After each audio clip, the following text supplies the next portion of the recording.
All right, this is chapter 7 on the axial skeleton, which will include the sternum, ribs, and vertebral column. It will not include the skull at this time, and we've covered this in lecture, but we're going to review it again in a recorded style so that we can complete the whole chapter. So the skeletal system is, as we know, divided into two divisions, the axial skeleton and the appendicular skeleton. Axial skeleton is highlighted here, including the skull, the sternum, ribs, and vertebral column. And the appendicular skeleton is shown here in the unhighlighted region. Now the axial and appendicular skeleton are connected, or let's say the appendicular division is attached to the axial division by way of a couple of joints, including the sternoclavicular joint, which you can see here between the sternal end of the clavicle and the clavicular notches of the sternum, and by way of the sacroiliac joint, which we talked about in Module 1, between the auricular surfaces of the ilium and of the sacrum. Now, we want to make sure we remember how to structurally classify these joints, structurally and functionally classify these joints, including the sacroiliac joint, which remembers a synovial planar joint, and as a synovial joint, it's a diarthrosis. The sternoclavicular joint, as we'll find out here soon, is a synovial saddle joint, and again, as a synovial joint, it's also a diarthrosis. So now when we look at the posterior view of the skeleton, we only see a connection between the appendicular and axial skeleton by way of the sacroiliac joint, but there is nothing in the region of the pectoral girdle connected to the axial skeleton. So that's going to lend quite a large degree of mobility at the scapula, which then of course is attached to the upper limb. So that gives us all the mobility that we have in our upper limb. Now, there are several functions of the axial skeleton, which we talked about. The supports and protecting organs refers to supporting or protecting the brain, of course, in the cranial cavity, the spinal cord within the vertebral column, the heart and lungs and major blood vessels in the thoracic cavity, which is encased in sort of the bony protection of the rib cage or the thoracic cage, and internal organs as well. Also, the axial skeleton, specifically the skull or within the head region, houses special sense organs like the eyes for vision, the sensory receptors for hearing and smell, as well as taste. It also serves as attachment sites for skeletal muscles, for such as moving, basically moving the upper limb. Some muscles require attachment to the axial skeleton. So when the scapula moves, there's an origin of those muscles that belongs or is occurring along the axial skeleton. And then spongy bone, there's a large number of flat bones in the axial skeleton, which include a sort of middle layer of spongy bone. We'll talk more about spongy versus compact bone in chapter 6. But spongy bone in the axial skeleton, a large number of these bones have the ability to produce red blood cells or erythrocytes, which is called hemopoiesis. All right, so just give some acknowledgement to the skull here. It is part of the axial skeleton. There are eight cranial bones rather that form the cranium housing the brain, and 14 facial bones down here at the bottom of the screen for muscle attachment, for movement of the mandible, for connection with the attachment or articulation with the teeth. All right. We'll talk more about the skull when we come to Module 3. Now, the vertebral column is what we want to focus on primarily here. Vertebral column is composed of 26 bones. The first 24 bones are individual bones here, including the cervical region, of which there are 7, the thoracic region, of which there are 12 vertebrae, the lumbar region, of which there are 5 vertebrae, and then the sacrum, which is the 25th bone, is actually the result of 5 bones that fuse during development and into childhood, and then the coccyx, or the coccygeal region here, is the result of 4 to 5 bones that fuse for that region. So anteriorly we can see that the vertebral column is sort of vertically straight, but when we look laterally we see multiple curvatures.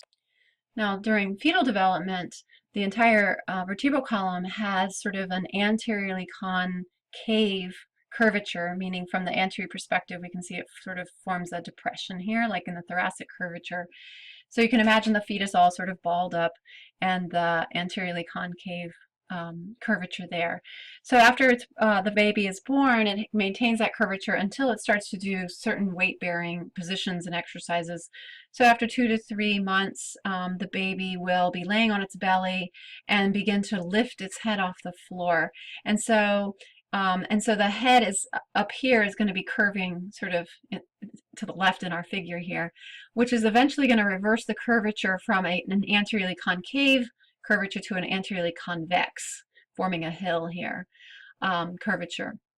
So the cervical curvature is the result of this weight-bearing exercise, not the curvature that was originally derived from fetal development. So we refer to that curvature as a secondary curvature, whereas any curvature that's maintained into adulthood that was originally in the fetus is a primary curvature.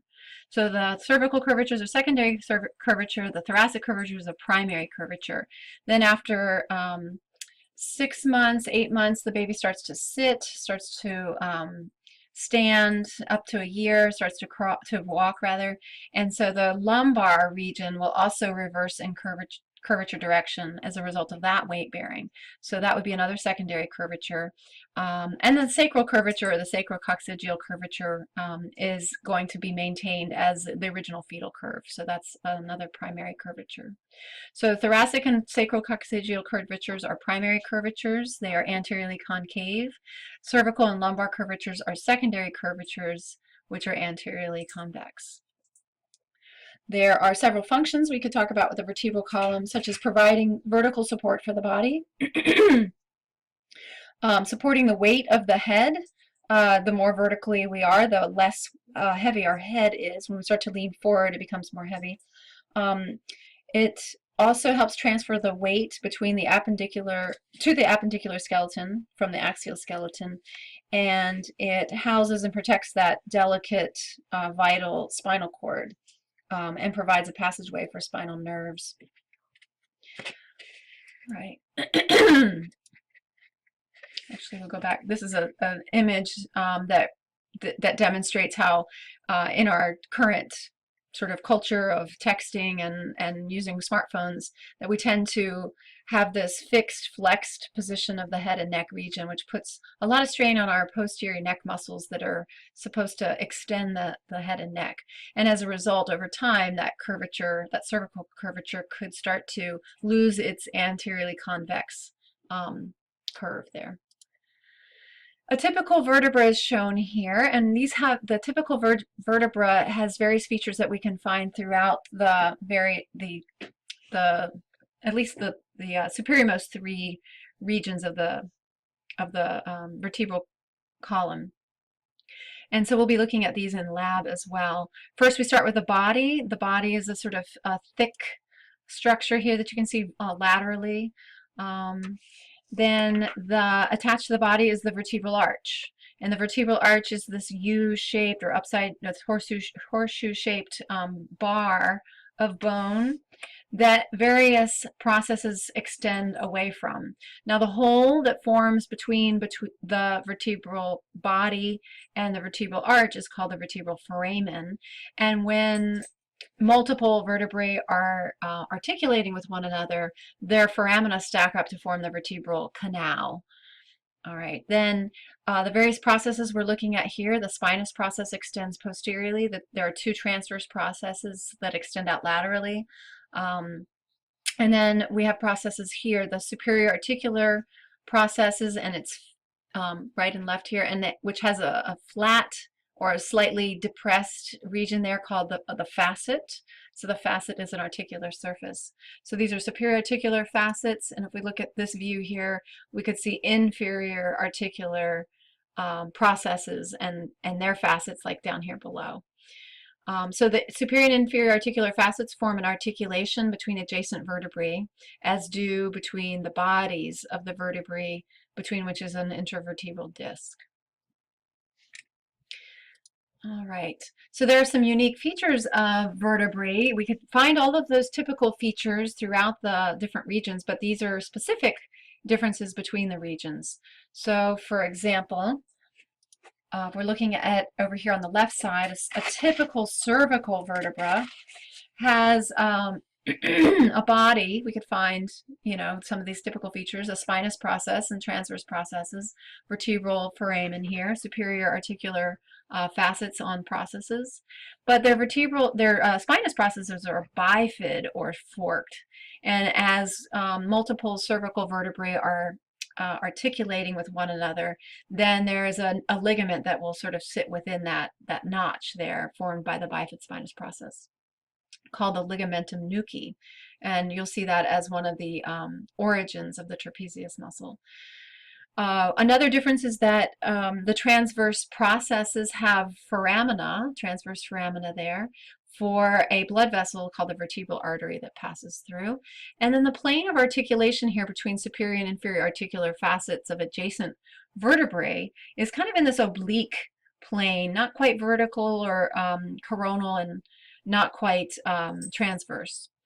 Then if we look at a thoracic vertebra, this was the vertebra that we used as a typical vertebra. So it would have all those features that we talked about. But because a thoracic vertebra articulates with ribs, it's going to have articular features that show where that articulation takes place. So for example, on the transverse process here, you can see the costal facet that is on the transverse process is going to articulate with a part of the rib called the tubercle. And on the body here, we have sort of half facets called demifacets, one superiorly located and one inferiorly located. And so these half facets are going to, when we're looking at adjacent vertebrae, the superior costal demifacet and of this vertebra and the inferior costal demifacet of the vertebra above, if we imagine that there, would form a full facet to articulate with the head of the rib. So there are 12 thoracic vertebrae, there are 12 pairs of ribs. A thoracic vertebra is a thoracic vertebra because it articulates with ribs. And then we're looking at over here on the far right hand side, the lumbar vertebra. Large structures, large body, very thick bodies there. Their processes are much more shortened and wider. So they're wider to serve as good, sort of strong attachment sites for ligaments and muscles. We also might note that plane of articulation between the superior and inferior articular processes. Here's the superior articular process, and its facet, you can see this pointing out here, is actually facing medially, whereas the inferior articular facets are facing out laterally. So the plane of articulation in the lumbar region is more in sort of a sagittal plane. And we didn't mention it over here with the thoracic. The plane of articulation between adjacent thoracic vertebrae is in the coronal plane because their facets, the superior articular facet faces posteriorly and the inferior one faces anteriorly. So you might have to kind of pause and go back through to grasp those differences in planes of articulation. Now the cervical region also has some unique cervical vertebrae, not the typical cervical vertebra. So here's the atlas, and you can see that it's missing a body as well as a spinous process. But it does have a superior articular facet on a superior articular process.